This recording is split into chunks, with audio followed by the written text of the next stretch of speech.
అసలు super 6 super 7 ఈయన ఇచ్చినవి ఏం చేశాడని అడుగుతా ఉన్నా. నేను చెప్తాను, నువ్వు విను. ఈ రోజు నువ్వు 3000 పెన్షన్ను 4000కు పెంచారు. 18 నెలల్లో 23,926 కోట్ల రూపాయలు పంపిణీ చేశారు. 205 అన్నా క్యాంటీన్ల ద్వారా 7 కోట్ల మందికి పైగా 5 రూపాయలకే నాణ్యమైన భోజనం పెట్టారు. స్త్రీ శక్తి ద్వారా 400 కోట్ల రూపాయల వ్యయంతో 25 కోట్లకు పైగా ఉచిత ప్రయాణాలు కల్పించారు.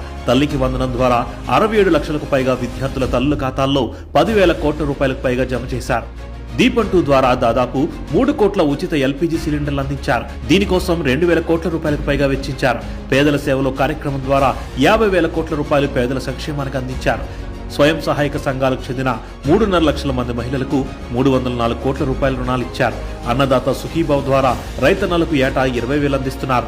46 లక్షలకు పైగా రైతుల ఖాతాల్లో ఇప్పటి వరకు 4,635 కోట్ల రూపాయలు జమ చేశారు. మెగా డిఎస్సి ద్వారా 150 రోజుల్లోనే 15,000కు పైగా టీచర్ ఉద్యోగాలు భర్తీ చేశారు. దాదాపు 6,000 కానిస్టేబుల్ నియామకాలను పూర్తి చేసి ట్రైనింగ్ లో స్టైఫండ్ 4,500 నుండి 12,500 రూపాయలకు పెంచారు. మత్స్యకార భరోసా ద్వారా 1,20,000 మందికి పైగా లబ్ధిదారులకు 259 కోట్ల రూపాయలు అందించారు. నాయి బ్రాహ్మణ షాపులకు, ఎస్సీ ఎస్టీల గృహాలకు, చేనేత వృత్తిదారులకు 200 యూనిట్ల ఉచిత విద్యుత్, పవర్లూమ్లకు 500 యూనిట్ల ఉచిత విద్యుత్, రైతన్నలకు 9 గంటల ఉచిత విద్యుత్ ఇస్తున్నారు. సిఐఐ ద్వారా 13 లక్షల కోట్ల రూపాయలకు పైగా పెట్టుబడులు తెచ్చారు. 10 లక్షల ఉద్యోగ అవకాశాలను సృష్టించారు. అంతర్జాతీయ స్థాయిలో విశాఖలో యోగా డే నిర్వహించి అరుదైన రికార్డుతో ఆంధ్రప్రదేశ్ ఖ్యాతిని ప్రపంచానికి చాటారు. ప్రధాని మోదీ చేతుల మీదుగా అమరావతిలో 50,000 కోట్ల రూపాయల విలువైన పనులకు శంకుస్థాపన చేశారు.